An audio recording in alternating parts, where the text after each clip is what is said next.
Okay, well, welcome to our first speaker series of the year. So thank you so much, everyone, for coming. Just really quickly, if this is your first EWB meeting, all of our slides will also be emailed out, and here's all of our contact info for how to reach us, and also on all of our social media. We'll continuously post about our events and upcoming meetings. Next slide. Yeah, and just really quick, brief overview. If this is your first time for the structure of our club, again, all of our events this quarter will be virtual. We will have speaker series for the whole club, as well as workshops with a bunch of different focuses, technical, cultural. We also have weekly fundraising meetings, and we will be having socials this quarter as well. We've already had a couple. And also all of our project teams do meet once a week for our Peru, Bolivia, and Kenya teams. And if you're new to EWB, the board is working on a little welcome gift for everybody. So we'll be emailing it out later, and I'll also put it in the chat real fast, but we have a Google form. So if you're interested, it's totally optional, but you can put in just your name and your mailing address, and you'll get a welcome gift from EWB. So we're excited to have everybody. Yeah, so fill out that form if you're interested. Okay, that's it.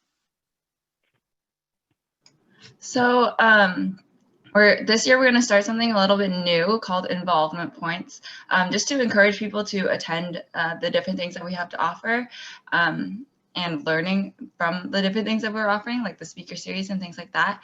So we have this spreadsheet that's linked in this PowerPoint, but also we'll be sending out in an email that you guys will have all the events listed at the top, and then your name, or like you'll input your name and then mark off which events you go into or you attend.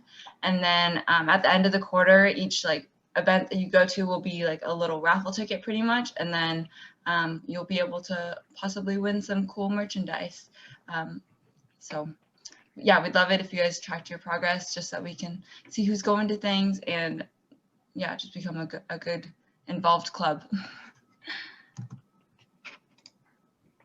I also want to talk about some upcoming events. So on November 4th, we will have another speaker series on Peruvian festivals and traditions with a professor from UC Davis that is originally from Peru. So that'll be a Wednesday, November 4th, 5 to 6 p.m. And then on November 18th, we'll have a graduate student panel from 5 to 6 p.m. And that one I'm really excited about because there are going to be like EWB alumni who have gone to a variety of schools. Some are local, like in one student will be UC Davis, others will be like around the US, and then we have one confirmed student who went to Imperial College in London. So come prepared with any questions that you have. And then we also wanted to talk about some of the really cool events that the Cross Cultural Center is having. So they have a whole, list of events that they have planned for this fall. The ones that we want to especially encourage is combating anti-Blackness. And yeah, just to encourage our members to be aware and educated. Yeah, and just a reminder, we have our weekly meetings for our different teams. So for fundraising, we have our meetings on Mondays at 7 p.m. For the Kenya project team, we have them on Saturdays at 11 a.m. And then here are the contact info for the leads as well. And then Peru is also on Saturdays, but at 10 a.m. And Bolivia is on Sundays from 5 to 6. And yeah, again, here's our info if you want to reach out to us. Thank you. I'm going to transition us real quick into the other presentation.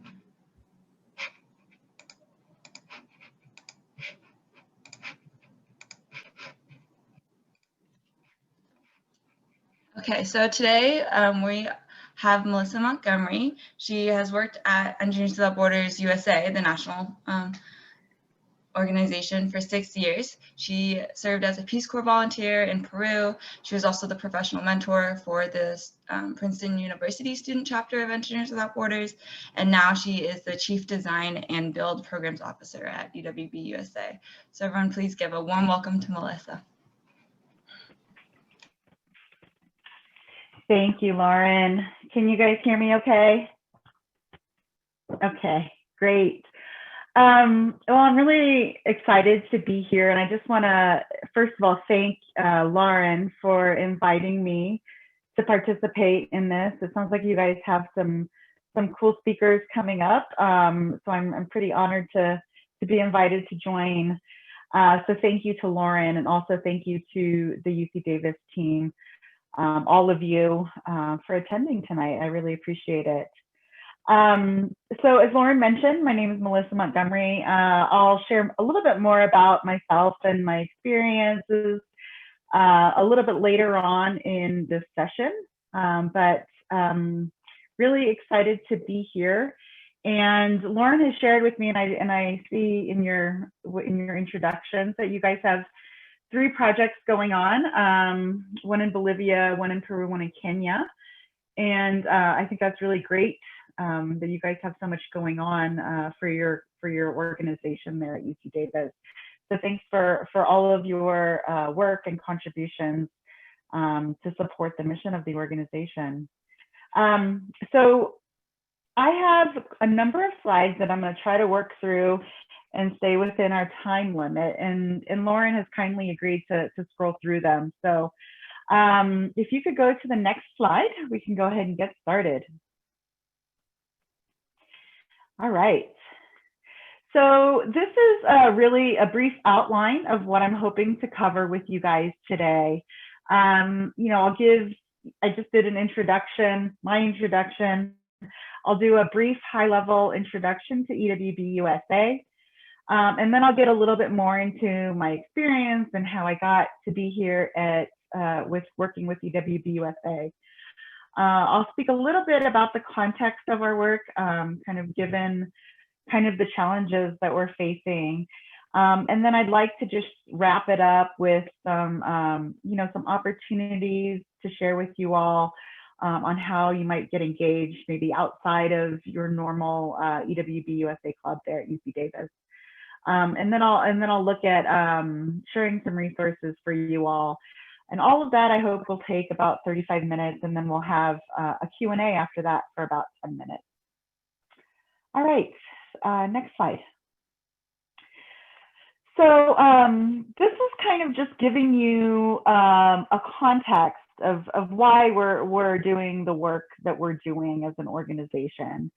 So these are the kinds of challenges that we're looking at and we're facing. You know, the global outlook on clean water and access to energy and sanitation is really horrendous. And you know, these are some big challenges that we're trying to face, or that we're trying to address with the work that we're doing. So these are actual real problems that we're really trying to address here. Next slide.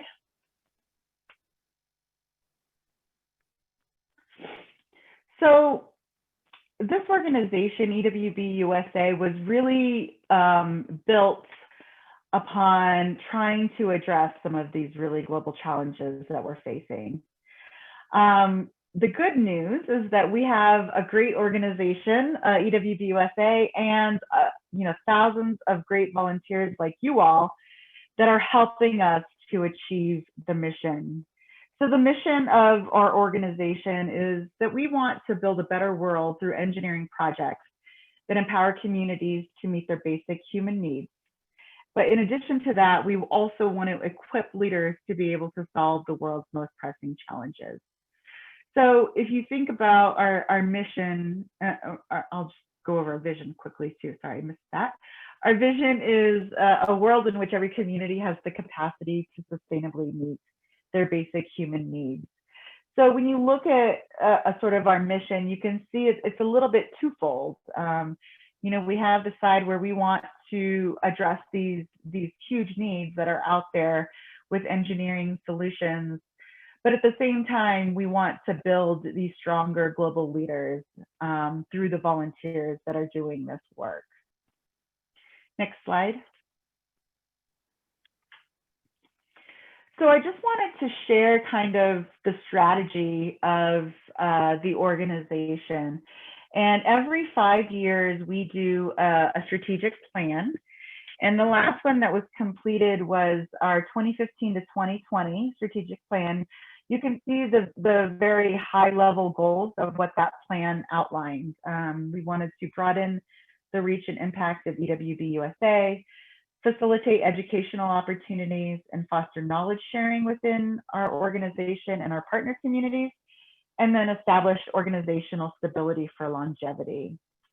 You might note that we are in 2020, which is the end of this current strategic plan. So we've been actually working on our new strategic plan, which will go from 2021 to 2025. And we've been working on that for the past 8 or 9 months. We're in the final stages of that. So you all should see that coming out, I would say, in the next couple of months. So that's really what our sort of guiding North Star is that leads us down the path that we go every 5 years. Next slide. So I just wanted to briefly touch upon the work that we do. You know, we try to establish every project that we have hand in hand with the community that's requesting the need, the engineering services that we're providing. So I think you guys are all a little bit familiar with our model and how we do our work. But it's really initiated by the community. So we respond to requests. So communities can reach out to us and say, hey, we have this engineering need. We'd like to partner with you to help address that. So that's you know, that's the basic high level model. And then the idea is that we're really working hand in hand with the community, figuring out the solution, implementing the solution, and then ensuring that the community has that capacity to maintain whatever was implemented for years to come. The idea is that we really want them to be in a position, we want to leave them in a position where they can sustain on their own without any sort of outside assistance. So they wouldn't have to be, again, faced with the issue of having to reach out to someone to help them. So that's really, you know, what we strive to do through our work. As you know, we establish a minimum of 5-year partnerships with our communities to really help them address their needs holistically. And we really put a big emphasis on the education and the capacity building. Next slide.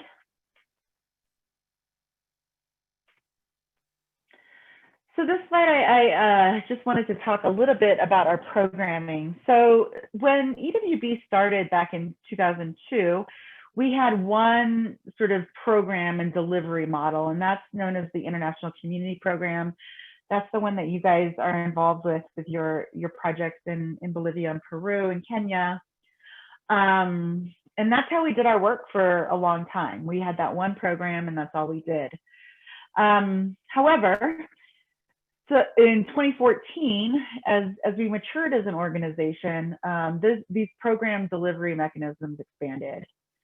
And so what this looks like today is it's gone through a couple of iterations, but we actually have 3 sort of delivery models, and we group those into 2 high-level groups. One is called design and build, and one is called consult. So when we talk about design and build, that's where the ICP program falls into. And this is where, you know, the projects that you guys are doing. The key term for these kinds of projects is build. So all the projects under design and build are actually designed, and then there's a build component to it. In addition to this, we've sort of branched out into this other area that we're calling consult. And those are projects where we might be providing a design, advising on a design, maybe reviewing a design, or just providing some engineering expertise, but we're not actually going to be building anything. So an example of this is in our Uganda office, we were asked by the ministry to help them develop their technical standards around solar water pumps. And so we did that. We helped them to develop that. We provided some expertise there, and those have since been adopted as their national standards. So while the delivery product wasn't, a building or a bridge or a latrine or a water system, it was this document, and so that's an example of consult. And so within these two buckets, we have on the design and build side, we have the International Community Program, and then we have our country offices. And then if you look at the consulting side, we have the Community Engineering Corps and the Engineering Service Corps. So I just like to briefly talk about the consult side, because I think we're pretty familiar with the design and build side. So the two programs on the consult side is the Community Engineering Corps and the Engineering Service Corps. The Community Engineering Corps is a partnership with the American Water Works Association and the American Society of Civil Engineers. So that's a sort of a three-way partnership that we have. And it's really trying to address underserved communities domestically. So here in the US and our domestic territories. So these are a very similar process to the ICP process, but there just is not a building component to it. So communities make the requests the same way. We try to match them up with volunteer teams to address their needs. But on those projects, we're not overseeing any kind of implementation or funding any kind of implementation. So that's the Community Engineering Corps. The Engineering Service Corps is kind of a pro bono consulting engineering arm. So we, for those kinds of projects, again, we're responding to requests, but oftentimes those requests are coming from the national government, like in the Uganda example. Maybe we're getting requests through the United Nations to help with a very specific piece of a larger project. We also will partner with other larger INGOs around the world and support them, with any of their engineering needs that they're requesting. So that's an overview of kind of our programming and how we're organized. And kind of how I fit into all of this is I oversee all of the design and build side. So all of the ICP projects and all of our country offices. Next slide. So this slide just shows our current footprint around the world. We're currently in 42 countries, which is rather large. It's really amazing to see how big we've grown over the years. However, as a learning organization, we have learned that in order to continue to grow our impact with an approach that's strategic and sustainable, we need to have more focus. And we really need to go deeper rather than wider. So there is an initiative called the Global Programming, and trying to achieve these goals that you see here, reduce our overall footprint, transition to field-based, and expand partnerships. Those are the goals of what we're trying to achieve. And that's reflected in our last strategic plan, and you'll see that reflected in our new strategic plan. So what that means is we're going to continue the model of establishing these country offices. We're exploring a regional office approach to really try to go deeper into locations where we have really strong partnerships and strong programming, as well as opportunities for additional partnerships. So that kind of gives you an idea of where we're going. Right now we're in discussions, we're having conversations with other EWB-I organizations. So there is this sort of umbrella organization called EWB International, and many countries have their own EWB organizations. And so just like we're EWB-USA, there's a lot of other EWB organizations out there. So right now we're currently working with and having discussions with EWB India, EWB Philippines, Peru, and Sierra Leone. And so we're constantly just trying to look at ways to support the projects, existing projects that we have in countries where there are other EWBI organizations, to see if there's opportunity for collaboration, for helping them to build their capacity. So that's, I think, a really exciting thing that we're doing as an organization. And I'll also just mention that we are partnering with EWB-UK and EWB South Africa on a Engineering for People Design Challenge. I don't know if you guys have heard about that, but it's a design challenge that's sort of embedded into the curriculum at universities. Last year we did a pilot, and I think we had 3 universities participate. Next slide. So I apologize if this is a little bit hard to read. I was trying to show kind of an overview of the kinds of projects that we're working on. So you can see from this slide, you know, we have 6 different project types, with water being the most common. I would say 60 to 65% of our projects are water related. It makes sense that's a pretty basic need. But we do a lot of other projects. But I think you know, what I wanted to point out here is that we do take this bigger holistic approach. So oftentimes what we'll see is that we'll get a request from a community that has a water need. But once we address that water need, we learn, well, there's a sanitation need, and you know, there's an energy need. And so by establishing these kind of long-term partnerships, we can really, you know, tackle holistically all of the needs that a community might have. Next slide. So I briefly wanted to touch upon how we are measuring our impact as an organization. I hope that you all have heard of our Planning, Monitoring, Evaluation, and Learning program. That's the program to monitor the impact that we're having. So that starts with, you know, the planning and saying, what are we trying to achieve with this project? You know, what are we trying to solve here? And then setting out a plan to monitor that over time. So setting a baseline, saying, before we started this project, what was the situation in this community?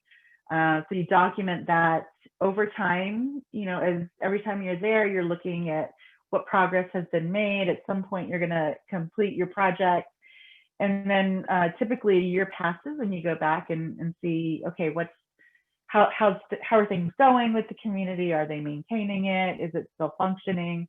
That's where, you know, the monitoring and the evaluation comes in. So once you track this over time, then you can see over a 5-year period, okay, what has changed as a result of the work that we've done with this community. And then throughout that, you know, we're encouraging, you know, documentation of lessons learned, failures, and that really feeds into the learning piece. So we want to be able to continue to improve upon what we're doing and really learn from the mistakes that we've made in the past. So we do that through this PMEL program. I did put some links in here if you guys want to learn more about the PMEL program. There's a lot of resources that we have in Volunteer Village. Next slide. So here I just wanted to touch kind of on the why of our work and kind of from a greater context. So I hope that you all have at least heard of the Sustainable Development Goals. They're a set of goals that were adopted by all the United Nations member states back in 2015 as a universal call to action to end poverty, to protect the planet, and ensure that people enjoy peace and prosperity by 2030. So there's 17 SDGs in all, and our work really contributes to 8 of these goals. So you can see those circled here. I also put a link at the bottom if you're interested in learning more about the SDGs. They do put out an annual index, so a ranking that shows kind of the progress towards achieving these goals around the world. But what I wanted to kind of bring us back to the work that we're doing here, you know, these are really, really big goals, and our work really fits in here. It aligns perfectly here.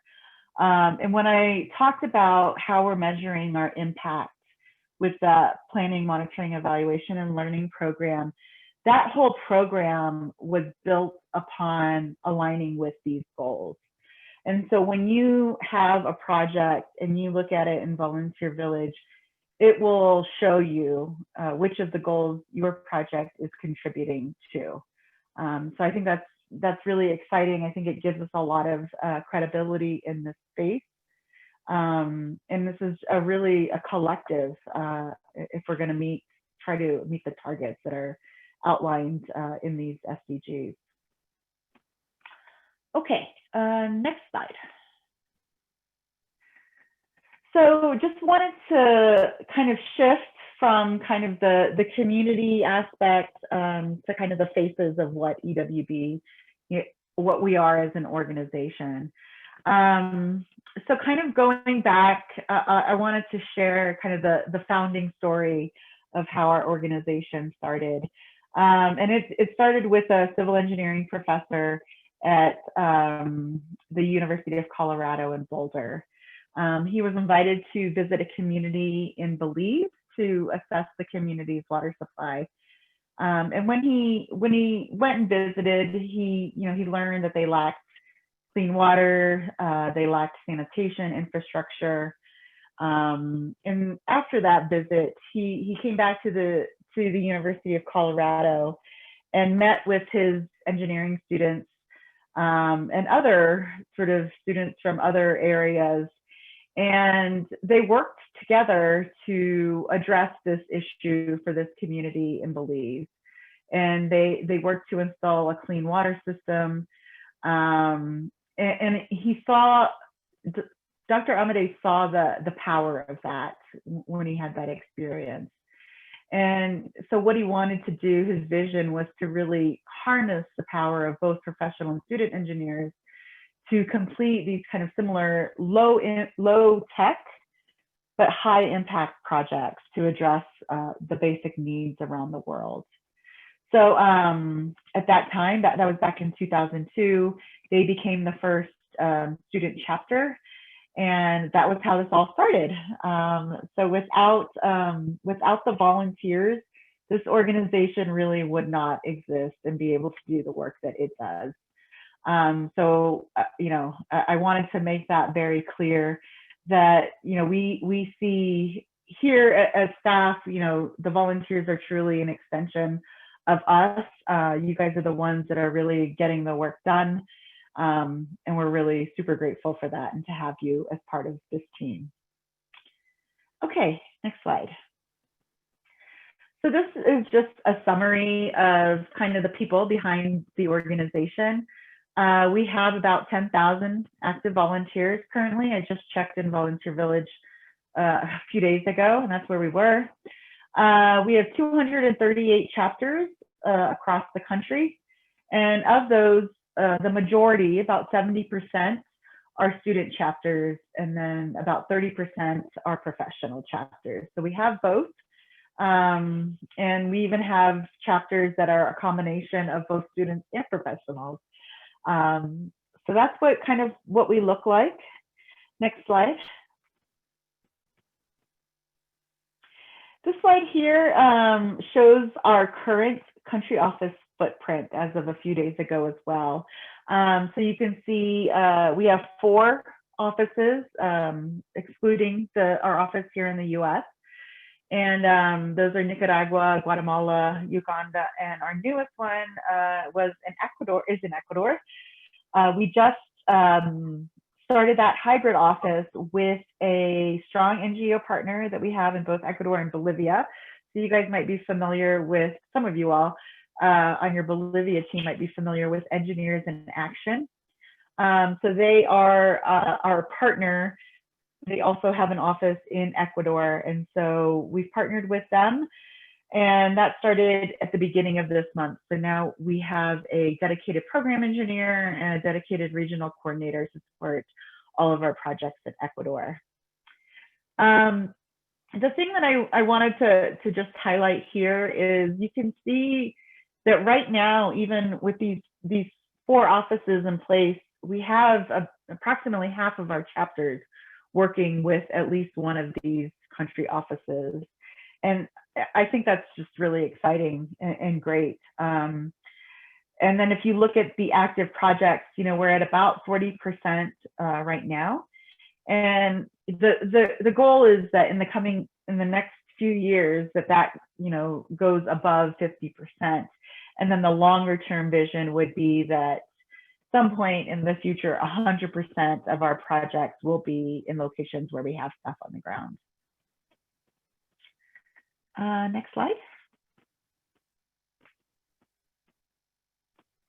So I just wanted to share some of the advantages that we've seen by having these country offices. You know, we've seen improved project delivery, just a lot more coordination and being able to logistically support the project teams that are coming down, not only with material procurement, but with finding contractors and things like that.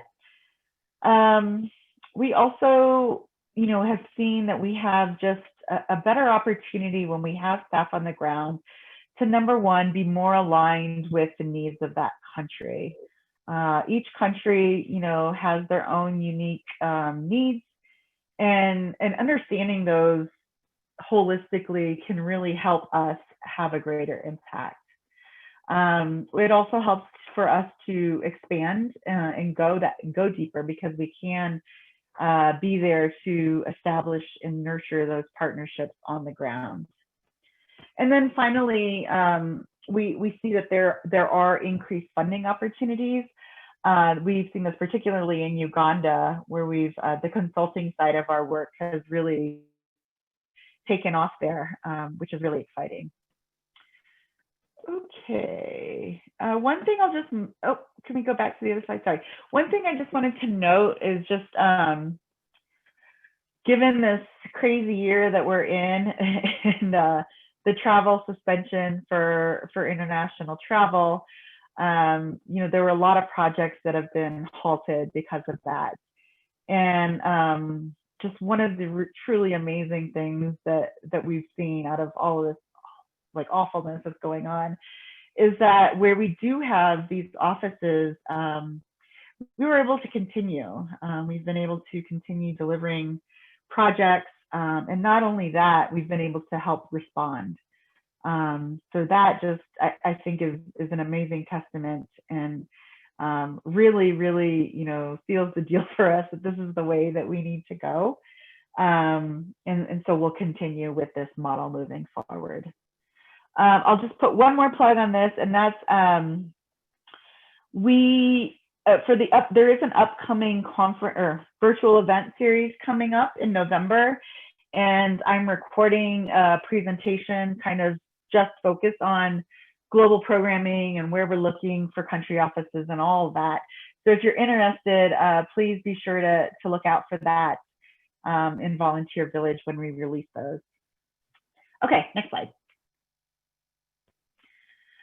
This is just a timeline of where we're looking to go with offices. So you can see here our previous offices up to this date, the Ecuador office on here. We will not be opening an office in 2021, mainly due to fundraising issues and delays. And so our goal is to have our next country office open in 2022. Okay, next slide.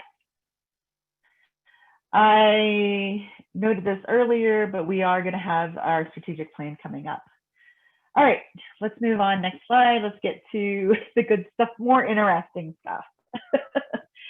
So this is just a little bit more about me, and I'd like to just kind of share my story and how I got to EWB. So my mother is from the Philippines. That's where I was born. Lived there for about 6 or 7 years when I was really young. My dad was in the Air Force, so that's how he met my mom, and we moved around a lot. So spent a lot of time living overseas growing up. I lived in Norway for about 5 years. I went to a boarding school, so I got to travel around a lot. But by the time I was a junior in high school, my dad retired from the Air Force, and we landed in Florida. So I ended up going to the University of Florida. As you can see, the Gators on there. I did both my undergraduate and my graduate degree there. Up at top, it's really hard to see, but that is a copy of my master's thesis, which was focused on wastewater treatment runoff from dairy farms in Florida. And then the picture in the middle, that's me with my dog Bowie. I like to hang out with him and be outside and yeah, do as much as I can with him. So yeah, that's it on kind of how I got to through college. If you go to the next slide, after I graduated with my master's, I went and joined a engineering consulting firm called Kimley Horn. They did a lot of retail, commercial, and residential development. So I did a lot of that in Florida. I did that for about 6 years, and just learned just a lot of technical project management skills. But it just wasn't as fulfilling as I had wanted it to be. I was hoping to go into more, maybe public utility design, wastewater treatment. But after about 6 years, go to the next slide, I was offered a job at an architecture planning and landscape architecture firm. So they hired me as their sort of in-house civil engineer, and their organization was really focused on green infrastructure design, and they were really struggling with a lot of engineering firms sort of pushing back and trying to go with just your standard engineering pipes and things like that. So so I was there to help support that, but got a lot of really great experience. I was able to do a lot of green infrastructure design, a lot of master planning. We did some affordable infill housing. This was in Philadelphia, Pennsylvania. So both in Philadelphia and over in New Jersey, we did a lot of sort of small housing projects. So that was really exciting, and I really enjoyed that. But in 2008, we hit a recession, and I was one of the first folks to get laid off during that. So at that point, next slide, I decided that I wanted to, this was my opportunity to kind of shift, to pivot, to really try to do international work, which is really what I wanted to do. So I joined the Peace Corps in 2009, and the community that I was assigned to live in for 2 years was a town called Chocope, and it's located on the northern coast of Peru. It's about 12 hours, a 12-hour bus ride from Lima. So this was a small provincial capital, and it was located in the department of La Libertad. So the population was about 2,000 people, and I was the first Peace Corps volunteer that they had ever hosted. So that meant that my first year was really spent a lot kind of raising awareness around what the Peace Corps was and wasn't, and what I was doing there. And I was a volunteer in the water and sanitation program, and my job was to work in the municipality every day. So in that bottom picture there, that yellowish building was the municipality building, and so that's where I would go and work every day with the mayor and their staff there. Next slide. So this is where I lived for 2 years. I had a really amazing host family that I lived with the entire time. And that included, they were a family of all women over 4 generations. And they really became my family there. So I wanted to make sure I highlighted them because they were a big part of my experience. And then I did receive a monthly stipend, and that was about $300 a month. And I used that money to pay for my rent, to pay for food, travel, and things like that. Next slide. So this is just more about kind of what I did in the Peace Corps, the kinds of things that I did. I mentioned a lot of raising awareness. I did a lot of education. I worked with the women's group there, doing, weekly education workshops with them. We did a lot of trash campaigns. We did a women's health campaign. We did a camp for the youth. And so just all kinds of education sort of related things. And then when it came to actual projects, those weren't as lucrative, mainly because of the funding aspect. So in the Peace Corps, you have to apply for grants, and the maximum grant amount is $2,000. So you really can't do a whole lot with that. But I was able to do some projects. I worked in a preschool where we, provided clean water to the preschool, and then we also did a project that was around household toilets. You can see a picture of that there where we're installing some pipe. And then I supported other volunteers that were around me as well on their projects. So with all of that, I kept pretty busy. Next slide. So when I was in the Peace Corps, I had the opportunity to learn about EWB. And so the Princeton chapter, we're working in a community that was a couple of hours away from where I lived. But I started just supporting them, helping them with logistics and translation and talking to the community and community development and those sorts of things. And after about a year of that, my service finished. And then they asked me to join their team as their professional mentor, which was really cool. So I did that for a couple of years, and it was just a great experience. And that's how I fell in love with this organization. And I knew that I wanted to work at the national office someday. That opportunity came up for me. I was fortunate back in 2014, and that's how I ended up here at EWB. Lauren, I did have a video here, but I'm wondering, given the time, if we just skip that for now, and maybe you guys can watch it if you're interested. But it's about the actual project that we did in Peru with the Princeton chapter. Okay. Does that sound okay? Since you have the password and stuff, when we share the slides, people can see it there. That works great. Perfect. Awesome. Okay. So let's go to the next slide. So even with my time, can we go to the next slide? Even with my time here as a staff person, I've been fortunate enough to be able to get out into the field, which is something I really love. So here I had the opportunity to travel with the UC Berkeley team in Peru.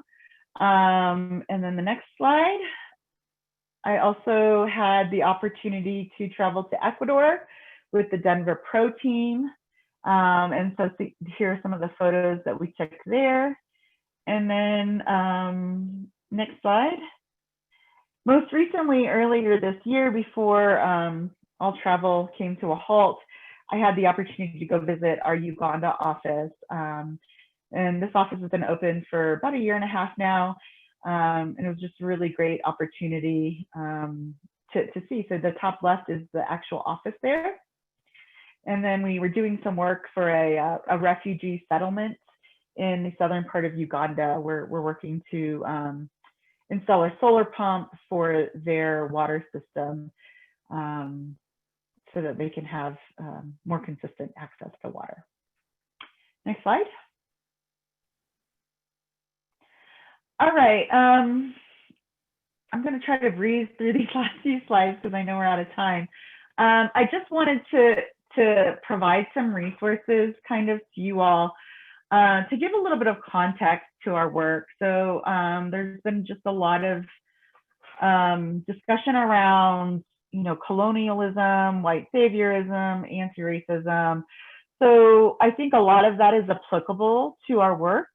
And so this is just a list. If you click on these, they're hyperlinked to some resources for you all to check out if you're interested. Next slide. I told Lauren I would talk a little bit about other ways that you might get engaged with EWB beyond kind of this the project that you guys are working on.